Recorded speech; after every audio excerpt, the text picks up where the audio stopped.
I'd like to welcome everybody back and to our last panel of the day, which I'm extremely excited about. Our conference is an invitation to reconsider perspectives and assumptions that we bring to the table regarding both diplomacy and democracy. The panel we're turning to now, entitled Reconsidering U.S. Democracy and U.S. Diplomacy, is an opportunity to do just that regarding the United States. To this end, our panelists for this session bring three distinct perspectives and disciplinary backgrounds, including a leading scholar of public diplomacy, Nick Cull, who will examine the United States' relationship with public diplomacy as it pertains to the promotion of democracy. That talk will be followed by a presentation by Ryan Scoville, who will engage the theme of the democratization of diplomacy as it pertains to the appointment of ambassadors. Our panel will then conclude with a reflection by Kimberly Jackson, a Georgia state senator and Episcopal priest, on what is unfolding on the ground in one of the most contested electoral battlegrounds in the current election cycle here in the US. Now, before I turn to introducing our speakers, I want to call your attention to the Q&A button at the bottom of your screen. Audience members are welcome to post their questions to the panelists throughout this session. And I want to ask all of the panelists, if you're tempted to write an answer to a question you see, I want you to resist the temptation, because if you answer it, that question disappears, and then I can't ask it and have the whole audience hear it. So after the speakers have presented their interventions, I will share your questions with them, and then we can enjoy each other's company all together in that regard. So let's now begin. First speaker, Nick Cull. Nicholas J. Cull is professor of public diplomacy at the USC Annenberg School for Communication and Journalism. He is a pioneer in the historical study of public diplomacy and author of numerous books on aspects of the subject, including Public Diplomacy, Foundations for Global Engagement in the Digital Age, published by Polity in 2019. He has trained and advised diplomats from many countries and international organizations, including those of the United States, the UK, Canada, Mexico, Japan, Switzerland, and Ukraine. Professor Cull has held appointments at Catholica, Milan, Beijing Foreign Studies, and the Reuters Institute for the Study of Journalism at Oxford University. He is part of the North American Cultural Diplomacy Initiative and is a board member of the Public Diplomacy Council of America. He joins us today from Los Angeles. Welcome, Nick. Thank you very much, David. When I go back to my students after attending these conferences, I feel a little like Gandalf having to tell the hobbits that there are dark forces afoot. Things are much worse than we dreamt was possible. And I very much felt that way after hearing Shalia and Fabricio talking about their respective countries, and now we get to look at the level of damage in the United States. So what I want to do to frame America, the problems with American public diplomacy in the area of democracy, is to introduce the concept I've been working with recently, in public diplomacy studies, which I call reputational security, and it's something that's grown out of thinking about the realities of soft power as we experience them today. But so if you allow me to do that for a couple of minutes, and then I'll talk about where I see the problem going, and hopefully it'll all fit together. So I'll talk about reputational security, ask whether the US has reputational security, and then whether the current US mechanisms of public diplomacy are able to respond to this deficit and project something better. What's the way ahead? So first of all, rethinking reputation. Well, reputation has long been a part of statecraft. Leaders from the days of Alexander have sought to use reputation as a multiplier of their international presence. In IR theory, thinking about reputation has focused on whether or not, how to tell whether or not a state is bluffing. What is its likely response to a particular stimulus? So a lot of recent work has been done on whether a particular leader is going to escalate to nuclear conflict. But elsewhere in our field, reputation has become central, I think, particularly around the way we understand the presence of countries in markets and the discourse around national images being equivalent to brands, goes to this issue of reputation. But when you look back historically at past crises, you can see that reputation played a key part. Rethinking the Munich crisis, part of Czechoslovakia's problem was that it didn't have a reputation. It didn't resonate in the minds of European peoples or statesmen in the way that other countries did. In fact, it's right there in Neville Chamberlain's explanation of the Munich deal when he says how terrible it is to think of going to war for a far country and people of whom we know nothing. I think that the British people and the British government thought very differently about Poland and treated Poland differently because they felt they knew who Polish people were and had a long-standing sense of that country, even though they'd been Czechoslovakia and Poland had politically been reincarnated at exactly the same moment. I have a problem with the way in which soft power has been not articulated by Professor Nye, but rather the way that it's been read by policymakers around the world, where it's seen as exclusively a positive force, reputation as a bonus for the wealthiest countries. There's even an index that talks about the soft power 30, the 30 countries that have measurable soft power around the world, as if there are 170 no power, no soft power countries for whom the measurement is irrelevant. I think that talking about reputational security opens up our way of thinking to include problems at home. And my prime example of reputational security at work would be the way in which the United States government in the 50s and 60s responded to an awareness of its democratic deficit exposed by the civil rights movement and sought not to show alternative images of a happy America, but rather to respond to the civil rights challenge and actually make America a better place. In that moment, the function of public diplomats was, in the first instance, to show the White House the headlines in other countries. And that we know from the work of Mary Dudziak, whose book is right there on the screen, that was what was a driver for Eisenhower and for Kennedy. And otherwise, maybe they'd have cared about other things rather than civil rights. But the international response, and especially the Soviet international response, foregrounding race as the major problem in American society, became an impetus to resolving that element of America's reputational insecurity.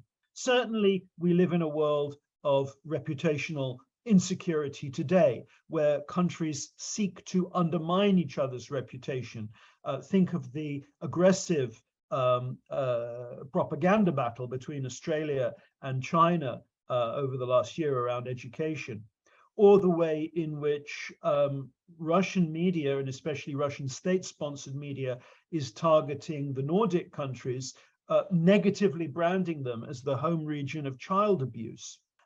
Ukraine is a great example of reputational security at work. Part of the reason things went so badly for Ukraine in 2014 is because it lacked reputational security. Part of the reason things are going so much better for Ukraine in 2022, with an outcry from the NATO and the global North around the what's happened in the country, is because of work that has been done in the intervening years to get Ukraine's story before mass audiences in the West, to explain Ukraine's distinctiveness. And I think that the public diplomacy of Ukraine this past year will live on as being the great example of just what can be accomplished through communication. Reputational security doesn't have to be unilateral soft power. We think of the soft power of a single country, but we can think of reputational security of a way of life, such as the democratic way of life, or a group of countries, such as the European Union, the North Atlantic, the Western allies, and so forth. And we're seeing excellent responses in the reputational space collectively, like the EU's attempts to build democracy around the world, or the EU's collective work to combat disinformation. There's an amazing website called EU versus Disinformation. But how's the US doing in this world? Does the US have reputational security? Well, if I look at, when I look at the standing of the US in indices like the Nation Brands Index, which I think is of the gold standard of these indices of national image, the US reputation has slipped steadily since 2016. Particularly when you go into the granular detail of why the US is slipping, and it was the perennial number one during the Obama years, it's now fallen to be about number 8. At the worst point of Trump, it was number 10. There are two reasons why the US has fallen back, and Germany is now the perennial number 1. First reason is that audiences around the world no longer admire US governance in the way that they once did. They rate it about 18th in the world in terms of admirability. But more problematic is that they no longer admire American people as much as they did. American people are seen as less friendly internationally. And the interface of governance and people is, of course, the core of where democracy comes from. Part of the problem with America's image is that when America worries about its image, it tends to worry about the wrong things. It imagines that foreigners are concerned about mass shootings, about crime on Wall Street, or some of the scandals, even crazy people being elected. But the truth is that we know foreigners are well aware that these things happen and have already discounted them in their assessment of the United States. The things that foreigners are not expecting is that Americans would turn against each other, and they find that much harder to forgive. And the internal conflict, the levels of internal conflict in the United States are very off-putting to foreign audiences. And I think the mechanism of at work is that if Americans clearly hate each other this much, how are they going to be to a foreigner who steps off a plane to visit for a couple of weeks? And that is a problem. Now, I'm not saying that therefore global opinion admires Russia or China more. They don't, but they do admire Germany and France and Japan and Italy, and heaven help us, even Britain more than the United States, according to these particular polls, which have been being done consistently over nearly a 20-year period. So the problem is bigger than one man. And I think that this perception of division is something that plays into America's diplomatic problems, because it encourages adversaries, and indeed adversaries have encouraged division.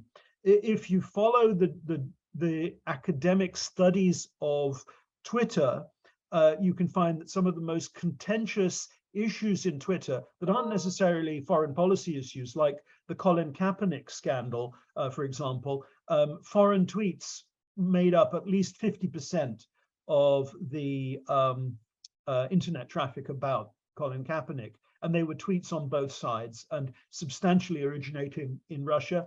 The same about, if you can think back that far, the same about the debate around the measles virus. So these perceptions of division are being encouraged and exaggerated externally, even though Americans are quite capable of undermining themselves without any help from foreigners. There is a foreign presence in the story. And so I think we can ask, is the United States finding it harder to get things done? Yes, it is. Therefore, that seems to me to be an example of insecurity creeping in to reputation. What about the United States contributing to the things that really matter? It seems less able to contribute regarding global climate crisis, less able to contribute around the world in terms of human rights, and less able to be an example of good practice in the things that really matter. Does the US have the mechanisms to respond? This is the public diplomacy part. And a few years ago now, Admiral Clapper said we need USIA back. This time it needs to be on steroids. So that's the point of the illustration. What would USIA look like on steroids? A kind of an alarming thing. Right now, there's a panic over American public diplomacy, but it's focused on the issue of disinformation. New institutions are believed by many people inside the Beltway to be needed, but they're hastily setting up committees and things that then misfire. The best example would be the global, what was it called? The Disinformation Governance Board that was attempted within Homeland Security, and it really was an own goal. My argument is that we don't need a whole bunch of new agencies to deal with this problem of reputation. We should try the existing agencies first. To me, it's shameful that the senior post in US public diplomacy, designated by the State Department as R, the Undersecretary for Public Diplomacy and Public Affairs, that post is vacant 40% of the time, whoever is in the White House. That should be a scandal. You wouldn't have the Admiral of the Fleet vacant. It seems like a crazy way of behaving at a time when information and communication are so central to international affairs. Public diplomacy, like any form of government life, requires leadership and it requires coordination. The most important thing for me is to connect the listening that diplomats do in the field to policy formation, so that the slippage in the perception of American democracy around the world can actually feed into alternate policies. And I'm not saying that the US needs to do a better job of describing its wonderful democracy. Rather, it needs to pull its socks up and actually be a better democracy, because the best image comes from the best reality. And ensuring the best reality is the way forward. One, a point of optimism here. During the Trump era, it was the US obviously withdrew from a lot of diplomatic leadership roles, and I think that America's chair remained vacant. Nobody ran to sit in it like a kids' musical chair party. It wasn't as if Macron or Merkel were desperate to take over leadership of the West. And whilst I think Xi Jinping, Putin would both like to have that role in the world didn't look to them in that way. So to wrap up, to think in terms of reputational security means to understand the linkages between reputation and security and the role of people and their perceptions. So I think that one way this can be leveraged is that it's right there is an argument for a budget and for attention to issues of public diplomacy. And I would include within that citizen diplomacy, paying attention to these things. We have to beware of our own confusion and beware of our hypocrisy, because I think public opinion around the world is a great detector of hypocrisy, and hypocrisy opens vectors for the further reduction of our reputation by adversaries around the world. We need to focus on not being our enemy's stereotype of ourselves. And I don't think there's any shame in taking your cue as to which parts of your society you should address from things your enemies say about you. Especially if your enemies call you racist, you need to pay attention to the way that you treat races and ethnic minorities in your country.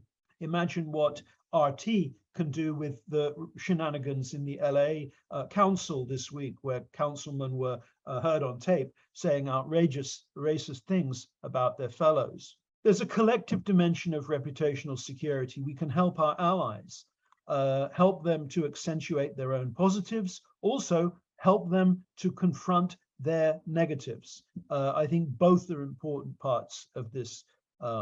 If I were thinking, where should we address our energy? I believe education is a universal value. and there's public opinion data to show that education is admired as a value everywhere in the world. It's maybe the only thing that is universally seen as a priority. So working as we communicate with the world, with education as a frame and as an ethic, and speaking as a society humbled and learning, seems to me to be the way forward.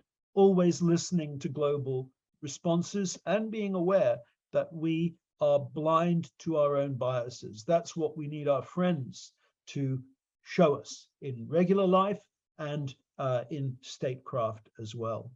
The first step in all this, as ever in things public diplomacy, is to listen. Well, I hope there's enough there to get teeth into. I really appreciate the invitation, and it's been great to be part of the day so far. So I'll leave it there and stick around for questions and for more of the conference. Thanks, David. Nick, thank you so much for such an elegant and sophisticated presentation of all of these elements. And I just love the emphasis that you placed on listening and humility. I think that's just one of the most important elements of diplomacy. So thank you. And now let us move on to our second panelist, and that would be Professor Ryan Scoville, who teaches and writes on U.S. foreign relations law and international law. He is a Fulbright grant recipient and a former associate managing editor for AGIL Unbound, or Agile Unbound. You'll have to tell me which that is. Before entering academia, he worked as a litigation associate in the Denver and Tokyo offices of the law firm Morrison and Forster, and served as a law clerk for Judge Milan D. Smith Jr. of the U.S. Court of Appeals for the Ninth Circuit, and Judge Neil V. Wake of the U.S. District Court for the District of Arizona. He also worked briefly at the Arms Control Association and the Defense Department's Office of the General Counsel of International Affairs. Professor Scoville holds a JD from Stanford Law School, where he was an executive editor for the Stanford Law Review, and a BA from Brigham Young University. He joins us today from Milwaukee. Welcome, Ryan. Thank you, David. I really appreciate it. Thanks for inviting me and giving me this opportunity to talk about my work. It's a real privilege to be on a panel with Professor Cull and Senator Jackson. And I appreciate all the work you've put into organizing the conference. Okay, so let's see. All right. Can you see that all right? We can indeed. Okay, great. So yeah, the title of my presentation is Political Appointments to the Office of Ambassador, and I want to discuss the implications of these appointments for U.S. foreign relations. So I'll begin by just stating outright my thesis, which is that there is evidence that the quality of U.S. diplomatic appointments may be adversely affected by the need for the president to secure funding for his or her election campaign. And moreover, low quality appointments may in turn have negative implications for the efficacy of U.S. diplomatic initiatives. All right. And before elaborating on these issues, on this thesis, let me first provide a little bit of background. Okay. There's been a long tradition of political appointments to the Office of Ambassador, as you all are well aware, along with controversy over whether those appointments are justifiable, given that there is also this alternative and significant body of professional diplomats who make up the Foreign Service.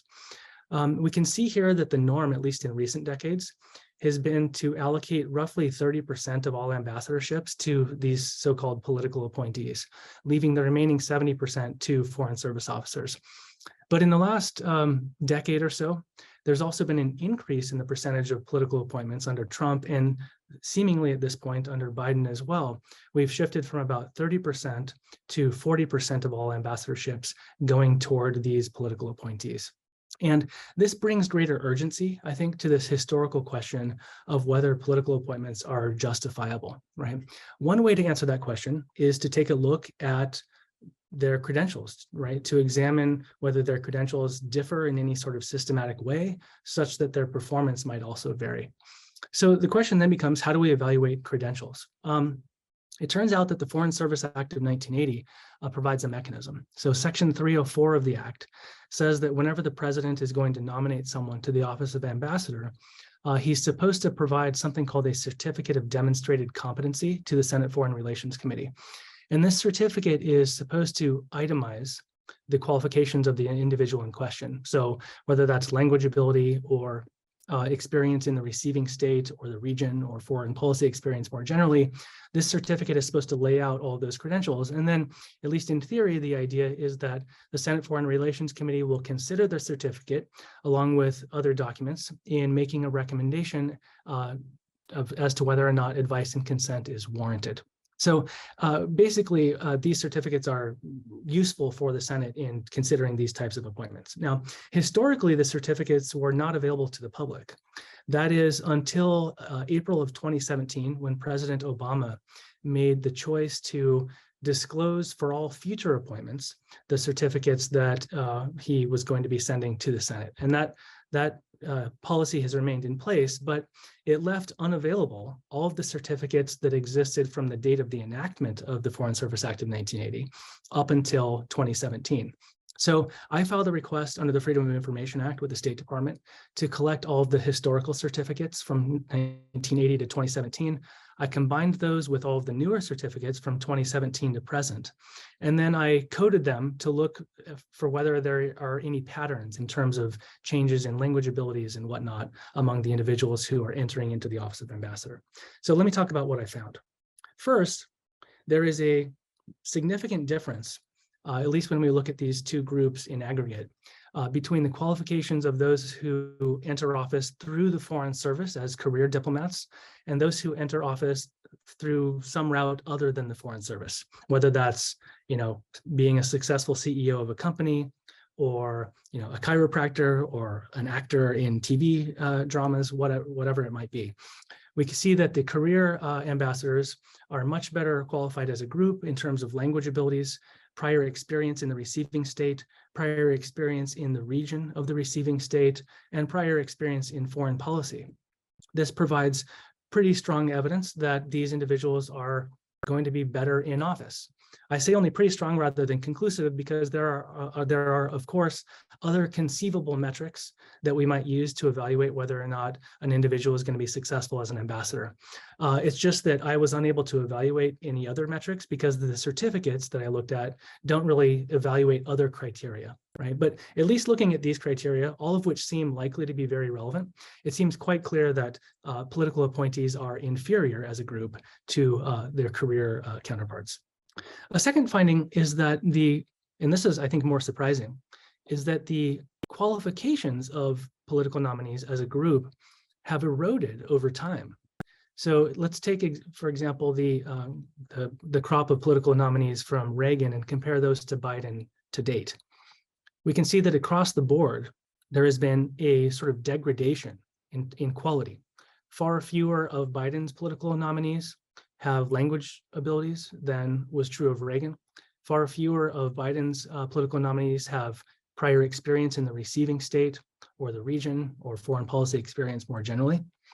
And this is a really interesting and intriguing shift, and it raises this question of why would this happen? Why wouldn't this be a relatively stable crop of people who are entering into office over time? And I think there are a couple of possibilities. One possibility, of course, is that modern presidents are not paying attention to the criteria enumerated in the Foreign Service Act to the same extent as prior presidents. But I think another plausible explanation here is that the president is simply not paying attention to performance indicators at all. Rather, what presidents are paying attention to is campaign contributions. And so let me elaborate that point a little bit here. We can gain some insight on this issue first in looking at the commonality of campaign contributions over time. We can see that overall, there's been a gradual increase from Reagan up through Biden, and that much of the increase has come from a larger percentage of political nominees who are making campaign contributions to the nominating president. I think the takeaway from that is that whoever's making the nomination, the president, is more likely to encounter the temptation to pay attention to campaign contributions rather than professional credentials in making choices about who is going to fill this important office. Another way of thinking about campaign contributions is to look at average value. And we can see here as well that there's been an explosion in average value across recent decades. So if I think under Reagan, the average campaign contribution was about $15,000 in present valuation. and a little bit higher. It goes up a little bit more with Bush 1, but it really explodes with Bush 2. It drops again with Obama, but then it rises significantly with Trump and Biden. And you can see here that most of the rise is, of course, with the individuals who are entering from outside of the Foreign Service, right? The political nominees are overwhelmingly the source of campaign contributions rather than career ambassadors. I think as a group, career ambassadors over time have averaged about $40 in campaign contributions per individual, whereas it's orders of magnitude greater than that with the political types. Under Biden, for instance, the average campaign contribution to date, at least, and this is assuming everyone who has been is nominated will be confirmed, is over $150,000. So if you're the president, there's obviously going to be a much greater temptation to pay attention to this increasingly large sum of money instead of things like, language ability, regional expertise, and so forth. And so I think the next general point I want to make is that this quite plausibly has negative implications for U.S. diplomacy. Okay, first and perhaps most obviously, there's a risk of erosion in ambassadorial performance. If we are picking people because of the money that they donate rather than because of their knowledge and their experience and their competence in diplomacy or their knowledge of the receiving state in question, we are more likely to be picking people who are not going to serve as effectively once they become ambassadors. And in fact, there is already some empirical evidence of this. There's a journal article from a political scientist from a few years ago named Evan Haglund, who found that there was about a 10% reduction in performance in office across the two groups, right? So the political appointees were about 10% less effective than their career counterparts in the office of ambassador.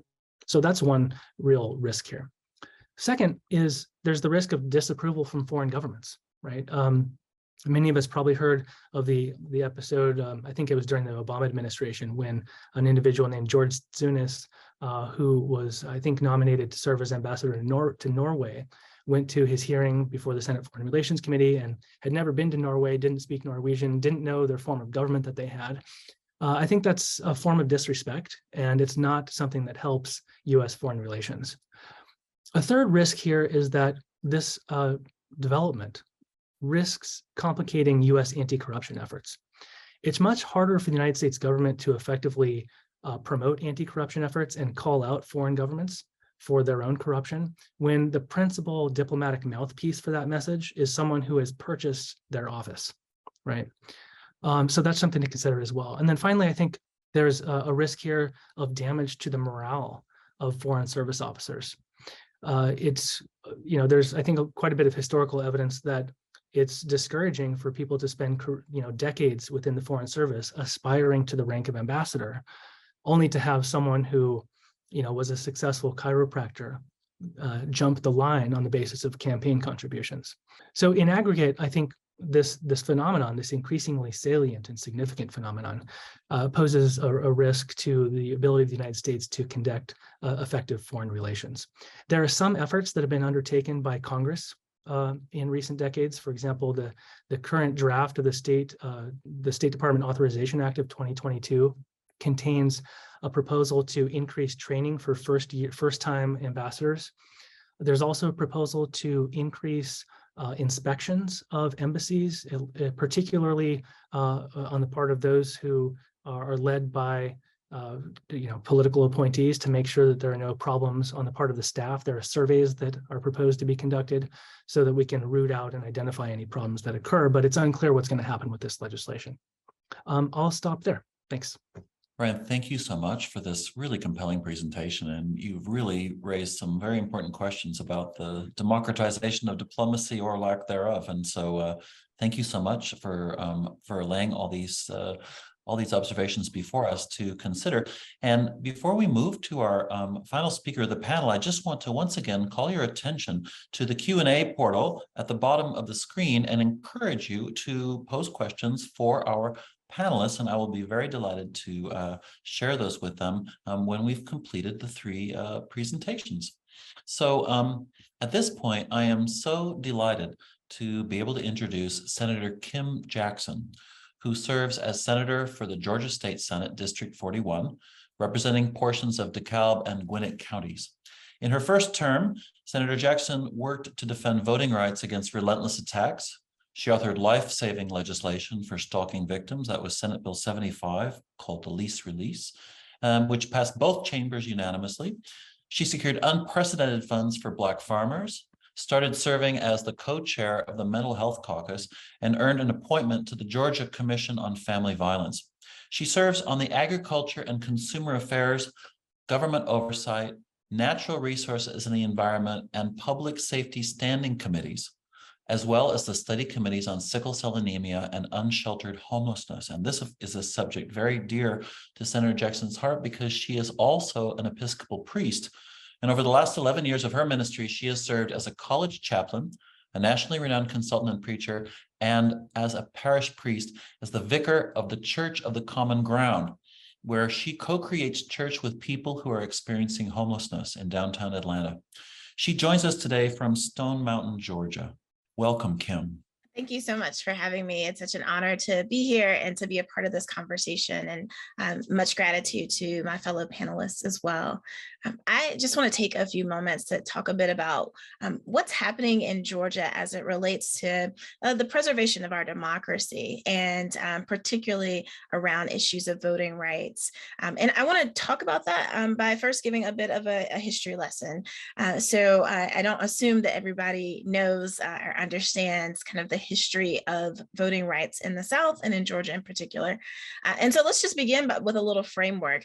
In the 1900s, in the early 1900s, African Americans, Black people in the South were denied an opportunity to vote. And there was a great movement. We talk about the Civil Rights Movement. Nick actually referenced the Civil Rights Movement as well, that helped to advance and make it possible for Black people to have access to the ballot. And all of the leaders who spoke about that, whether that was Reverend Dr. Martin Luther King Jr., whose name we all know, or whether it was Charles Sherrod, who was, he actually just died just yesterday, but kind of a more local voice. They all fought for access to the ballot because they understood that our democracy depends on the ability for people, all people, to participate in our governing process. And there was this very clear sense that if we were going to have a nation in which there was equality and opportunity for all citizens, then citizens of color, Black citizens particularly, needed to have access to the ballot box. And so we got the Voting Rights Act that began to make a pathway. And I think that for many people existing outside of the South and outside of Georgia, the Voting Rights Act was kind of the benchmark. It was the solution to ballot access. At least that's what was believed. But here on the ground in Georgia, what we've known, even with the Voting Rights Act over the last 40, 50 years, there have been relentless attacks on access to the ballot box. And these happen in really clever and subversive ways, right? I'll move us to kind of more current day in 2018, 2019. One of the subversive ways that we saw access to the ballot box being addressed was that there were voter purges. So you would be on the voter roll one day, and the next day you would wake up and have a notification in your mailbox saying that your name had been purged from the voter rolls. And what we know from analyzing those purges is that the majority of people who were purged from our voting rolls were people of color. And another way that subversion or blocking access to the ballot box took place in Georgia was through carefully closing of polling precincts. So in Georgia, we are both rural and urban. In urban areas, the most people can get to their polling precinct within a 10-minute drive, even considering Atlanta traffic. For the most part, polling places are close. But in our rural areas, you'll have a county in which it could take 45 minutes to an hour one way to drive to a polling precinct. And so as a part of the way of limiting access to democracy, polling precincts were strategically closed. And what we know in 2020 was that there were 6 to 8 precincts that were closed in rural areas, and 100% of those were closed in the areas that were closest to where Black and Brown folks lived. So all of these things, all of these ways of kind of blocking access to the ballot box, they were technically legal, right? They happened within the framework of our existing voting rights laws, but they did not help advance opportunities for participation in democracy. I will say in Georgia, we shifted. We made a shift in 2020, around 2020, because of the pandemic that actually opened up access to the ballot box in a new way that was unprecedented for Georgia. So because of the pandemic, we had a Secretary of State who's in charge of all elections, who made the decision to send out an absentee ballot application to every registered voter. He also made the decision to make the purge list public so that people, activists, overwhelmingly activists, right, just regular citizens, could go through the list and notify people in advance, hey, your name is on this purge list. And so in 2020, we saw record turnouts of people voting, even in the midst of a pandemic, many of whom voted using an absentee ballot, right? They voted from the comfort and the safety of their homes. And as a result, the elections turned out very differently than they have in the last 20 years for Georgia. For the last 20 years, it's been a majority, overwhelmingly Republican state. And as you all know, Georgia went for Biden, and then in a runoff just 6 weeks later, elected Georgia's first African-American senator and their first Jewish senator, both who were Democrats. There's always a response to when major change happens. And so as a consequence of realizing that they kind of suddenly opened up the ballot to people in a way that wasn't necessarily what they had anticipated, in 2021, we came into the Georgia State Legislature and saw a whole raft of what we call voter suppression bills that came through. All of this, of course, came on the heels of the big lie as well. And so that was a part of kind of the wrapping around it, was about election security. But we saw this whole raft of laws that would make it more difficult, once again, in a state that historically has made it difficult for Black people to vote. We saw more bills introduced to do that.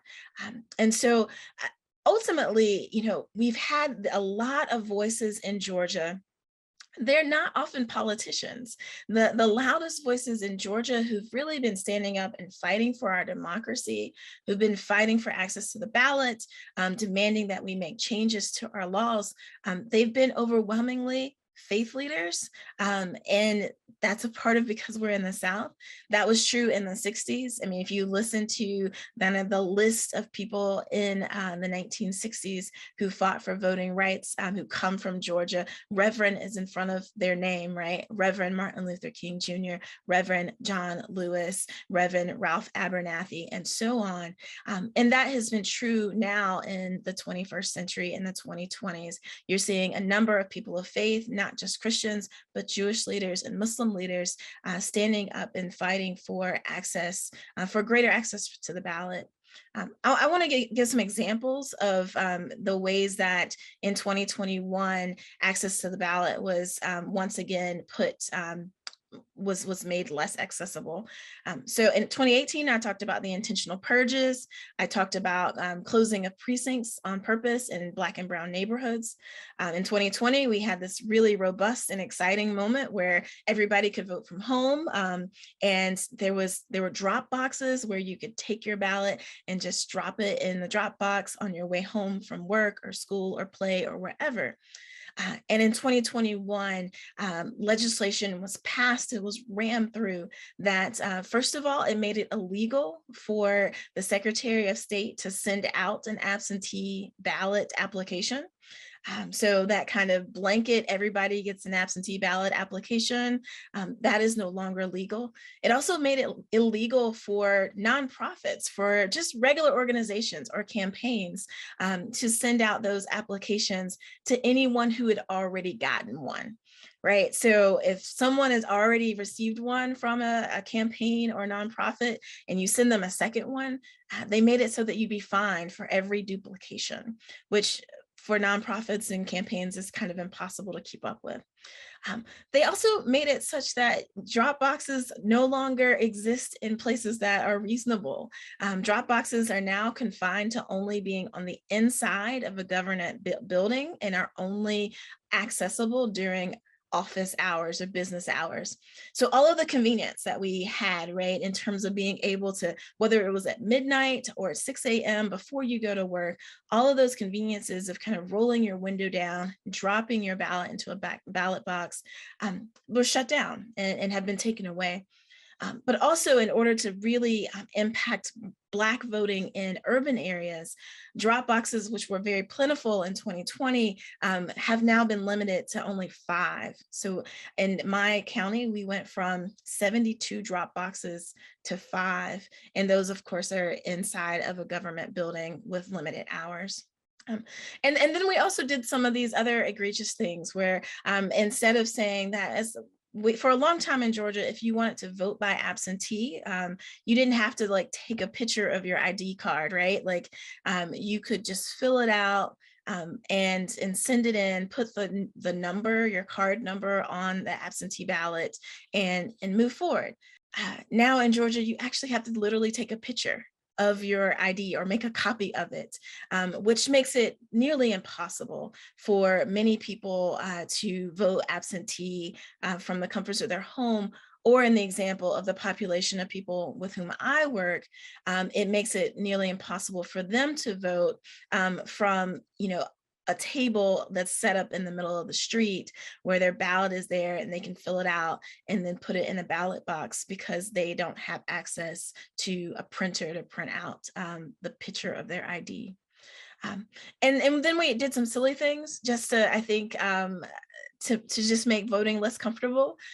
In Georgia, we have our election seasons happen oftentimes in the summer and then in the fall, but because of global warming, even elections in the fall, the temperatures can be really high. It can be as high as 90 degrees. And particularly our summer elections, you'll have people standing outside in 100-degree weather in South Georgia, waiting in line for an hour, 2 to 4 hours. And so it's become a bit of a tradition in Georgia that we would pass out bottles of water to people who were standing in line, and people would bring food. If you've been standing in line for 4 hours, it's time to eat. And so food would be provided from just good citizens, just fellow citizens, right? Regular people like you and I. We made that illegal. We made it illegal to offer comforts to people as they stand in line to vote. And so all of these things, I think, to be quite frank and honest, if we didn't have a history in Georgia of limiting access to the ballot box, specifically targeted at Brown and Black people, most of us probably would not have been so disturbed with the idea of saying, let's make our ballot boxes more secure by putting them inside, by making you have to print out your ID. But because of the history that we are talking about, and because there's so much at stake when it comes to participation and democracy, these types of laws have really riled people up.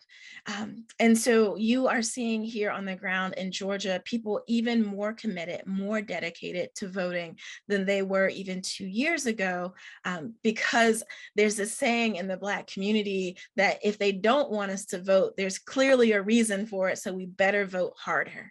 And so you're seeing people really try to rally around with this understanding that a participation in our democracy is what helps move us all towards freedom. I'll conclude by saying that I've had the great privilege of working in the state Senate with a number of people on both sides of the aisle who actually, despite all that you see on TV and all of the divisiveness that is very much present in our country, has not always infiltrated its way into the state capitol.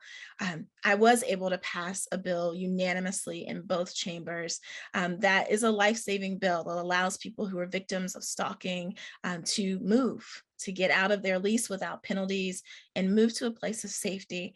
And my colleagues on the left and on the right were able to come together around that around this notion that we should protect Georgians, and that we want to do right things. And so perhaps this is like my final message of hope, which is that there is hope, that there are people working as politicians in state capitals who are working together across political differences to try to pass laws that are for and in the best interests of some of the most vulnerable citizens.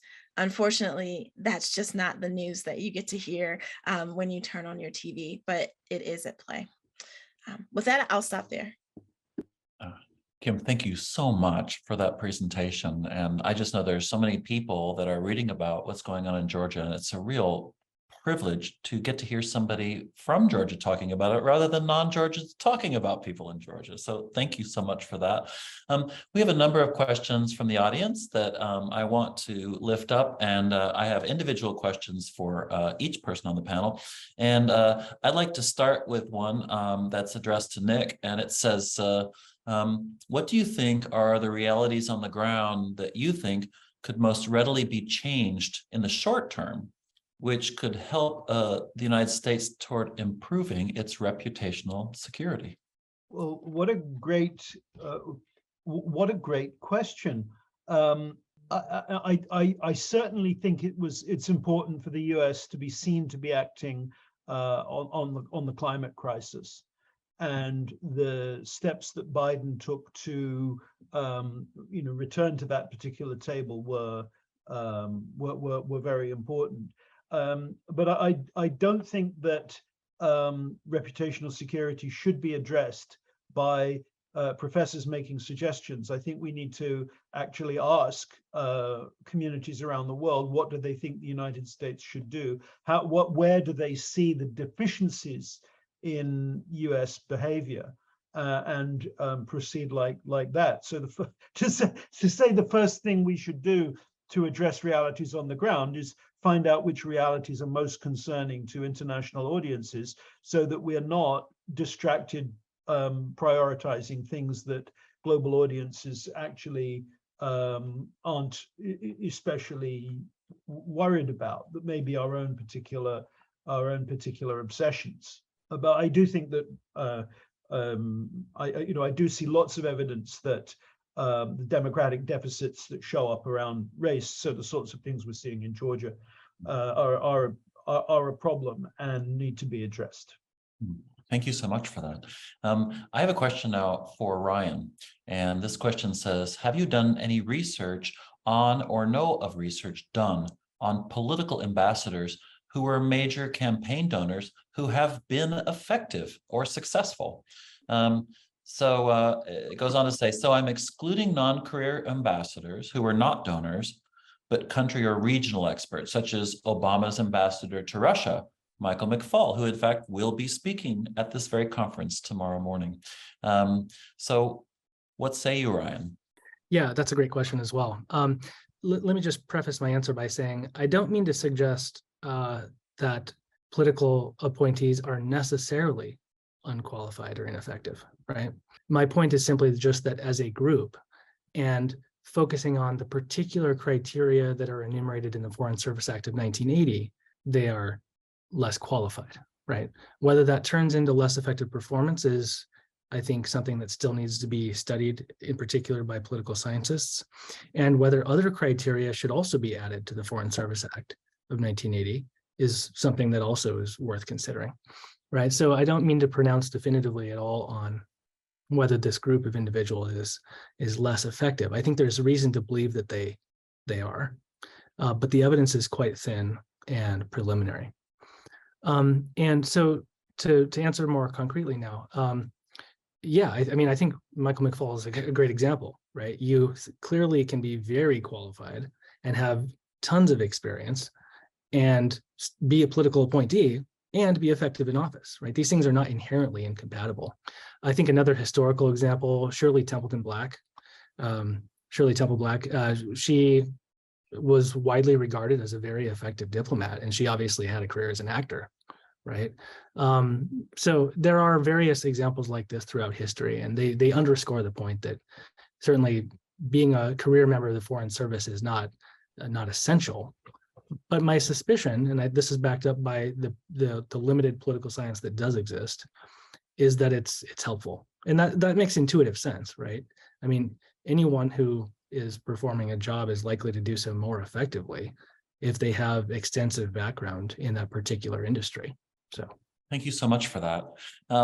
So now I've got a question. I've got a question for Kim, and this comes from one of our students, Elizabeth Bolin, who writes, "How have you seen the rise of Christian nationalism change the political landscape in Georgia?"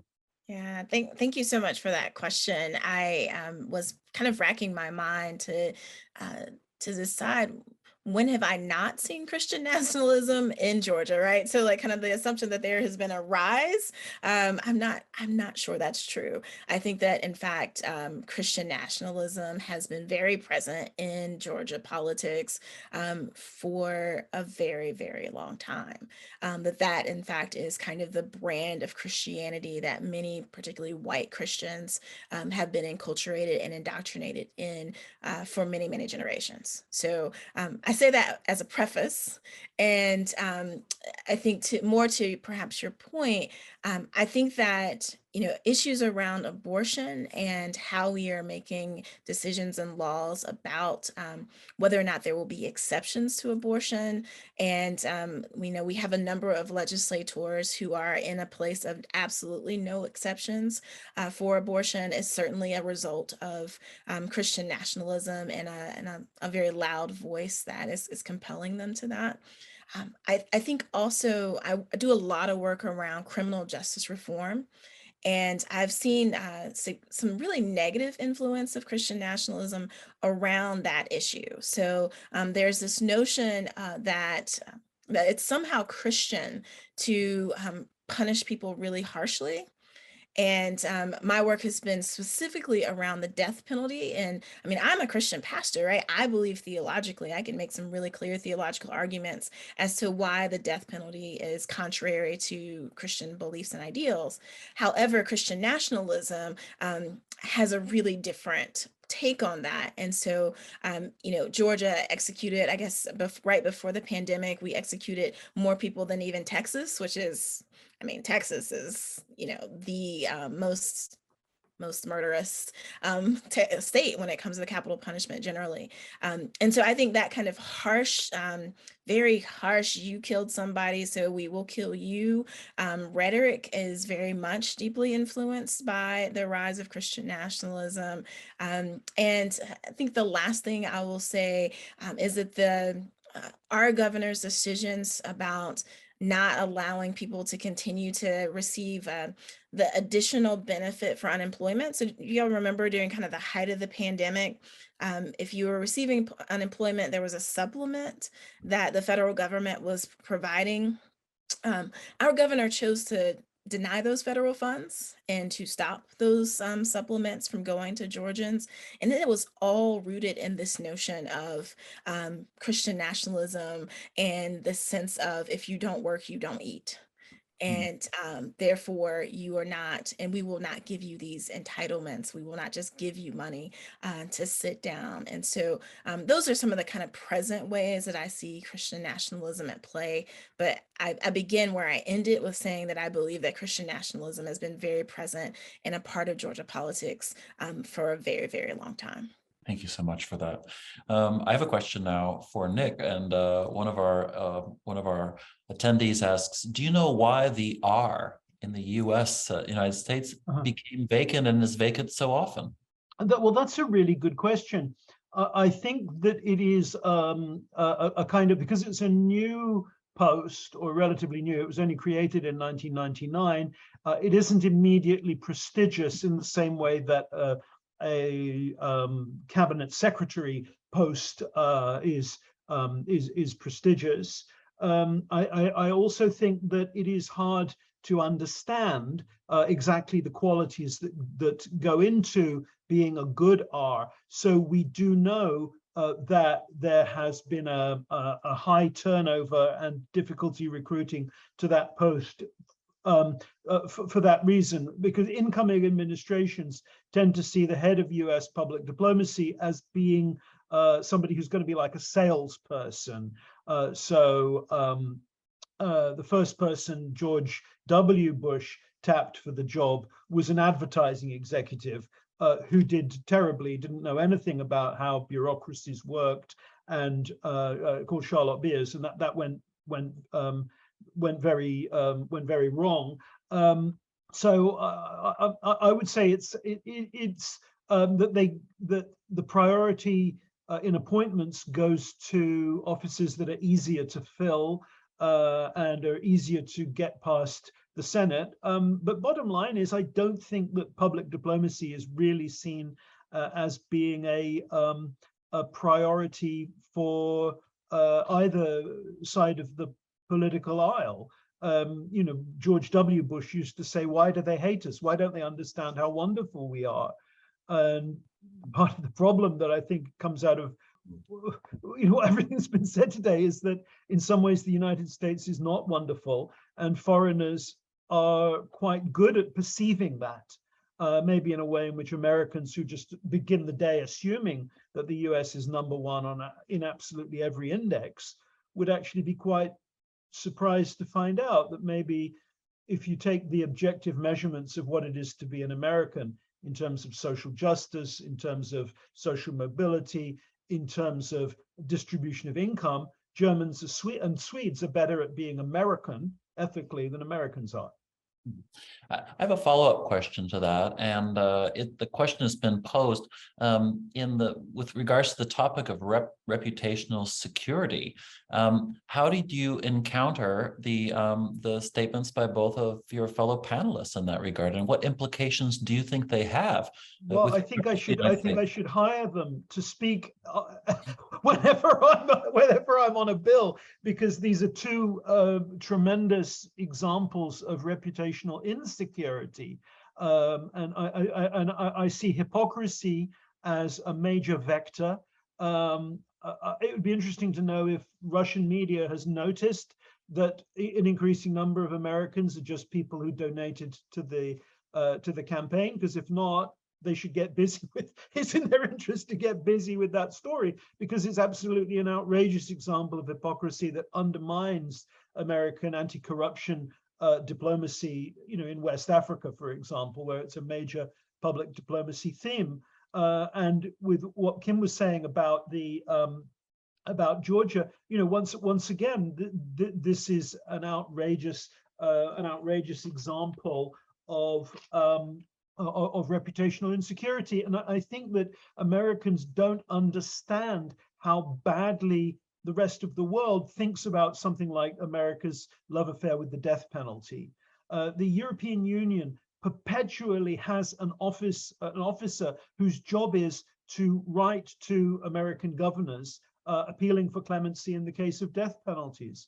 European criminals cannot be extradited to the United States because of the existence of its death penalty. That puts the US in a super small group of countries, dictatorships and countries like Saudi Arabia, where to which Europeans cannot be extradited. That should be a source of shame for the United States, but the United States doesn't see it that way. It has this this connection to the death penalty and to state violence, which is really, I think, a very strange thing for the rest of the world to look at. And I think that the unusualness of that is not understood in the United States. Thank you so much for that, Nick. I have another question now from the audience directed to Ryan. And it says, how can the increased impact of campaign contributions be stemmed to halt the negative implications on appointments to the Foreign Service? As it appears that this has been a dilemma for many presidential terms, some more than others, is it likely we will see changes in the near future with bipartisan support? Also, do you believe standardized qualifications for all Foreign Service officers, whether career or political, would aid in upholding the standard of U.S. officers abroad? Yeah, those are great questions as well. I think, let me just begin with the possibility of reforms that might address the problem. I think there are a number of things that Congress in particular could do. So first, Congress could enact statutory measures to increase transparency. Right now, it's possible for members of the public to access these certificates of demonstrated competency online. It's also possible for members of Congress to access campaign contribution reports in the congressional record. But these pieces of information are located in different spaces and they're difficult to access. And that sort of inhibits the transparency of all this information. I think something that Congress could do that would be helpful is to mandate that the certificates be published alongside the campaign contribution reports on the same website, so that any member of the public could quickly look at not only the contributions, but also the qualifications to see whether there might be some sort of relationship between the two. That's one thing. I think that would not obviously prohibit political appointments, but it would discourage them by making all the more clear that campaign contributions are playing a big role. Another thing Congress could do, and this is something that is being considered promoted by Senator Kaine and Senator Booker, I think it is to require more frequent inspections of embassies that are run by political appointees. Have this Inspector General visit these embassies more frequently to evaluate whether they are effectively leading their organizations, right, the embassies, and report when they are not. That would provide effective evidence after the fact of whether or not these types of ambassadors are successful, and in turn may help to strengthen further efforts to reform the appointments process. There are also things that could be done of a non-statutory character. So for example, the Senate Foreign Relations Committee could amend its rules to require a public hearing for every political appointment. These hearings are not required at present. And they really, the Senate Foreign Relations Committee only conducts hearings for a very small percentage of people who enter the office of ambassador. But if this were required as a matter of Senate rules, then it would ensure, significant vetting and public awareness of the competency of this particular category of appointee. I think that could be helpful as well. Now, in terms of whether Congress is actually going to do any of this, I'm a little bit skeptical, in part because Congress has been considering initiatives like this for decades. In fact, they've been considering initiatives like this ever since the 70s. And they've never really been successful, with the main exception being the Foreign Service Act of 1980. But even that exception is kind of weak. The Foreign Service Act of 1980 does not mandate that nominees have any particular credentials. It simply recommends that they do. And that leaves the president free to nominate basically whoever he or she wants. So there are a variety of things Congress could do. I'm not super skeptical that Congress will pursue any of them, but it would be great if the recent proposals by Senator Kaine and Senator Booker came to fruition. Now, in terms of the last part of the question is whether, I think it was whether standard qualifications would be a good thing. I think in some respects, yes, right? So I think it is probably universally true that an ambassador who speaks the language of the host country is, all else equal, going to be more effective, right? All else equal, an ambassador who knows about the history or the political system of the receiving state is going to be more effective than one who does not. So those types of credentials are, you might mandate them on that reasoning. On the other hand, I don't purport to know all of the criteria that make for an effective ambassador. There may be other credentials that are equally, if not more important, in some cases at least. And so I'm a little bit hesitant to say that we should always have a requirement that you speak the language. I think they're important, and they should certainly weigh significantly in the calculus as to whether someone should be nominated or not. But in specific cases, it's plausible that some other criteria might be more significant. For example, maybe a particular ambassadorial nominee has a very close relationship with the president of a receiving state, and that close relationship will facilitate communication between the two countries, right? So it's hard to say categorically, but as a general matter, I'm certainly in favor of the practice of privileging the credentials of language ability and so forth. Thank you so much, Ryan. I have one final question, and that's directed to Kim. Oh, it has just fallen off.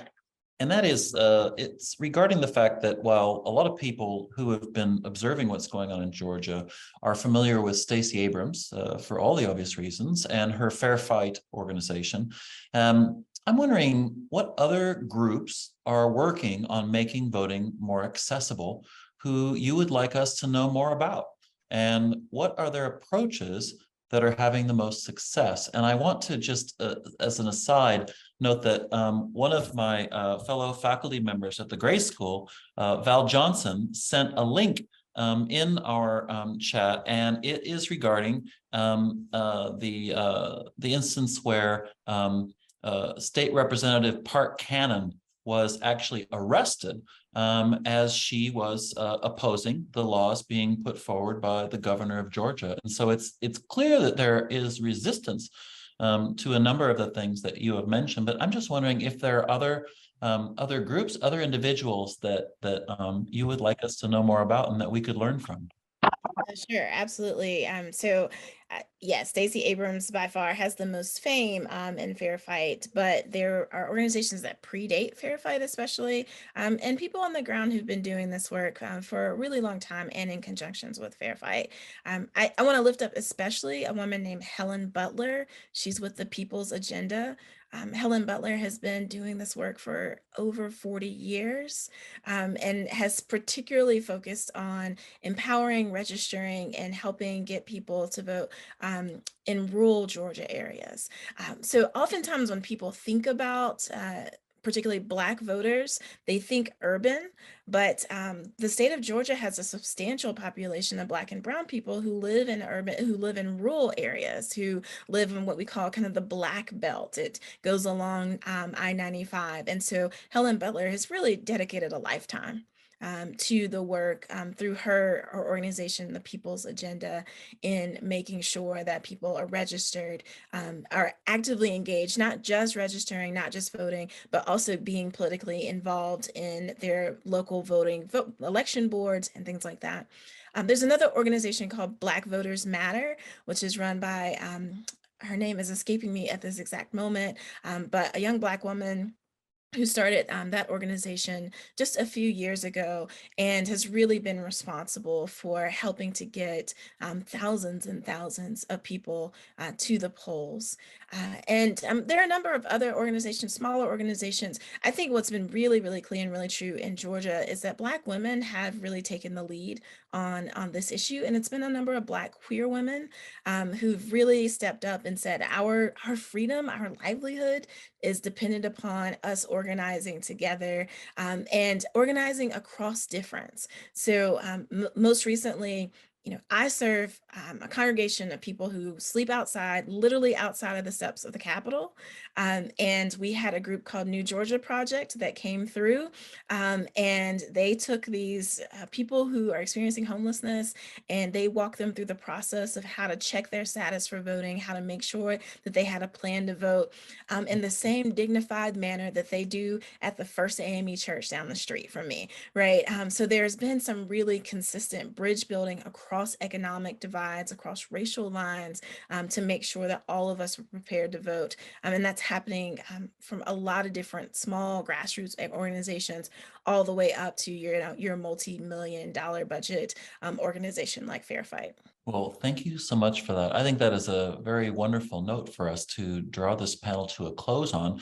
But I just want to thank Nick Cull, Ryan Scoville, and Kim Jackson for just a marvelous conversation. You've really revealed, I think, so many different dimensions of what we can consider when we're looking at the relationship between diplomacy and democracy. And I think it's a wonderful foundation this entire day, a wonderful foundation for us to build on as we anticipate our day tomorrow. And to that end, I would like to thank everybody for joining us on this, the first day of our two-day conference.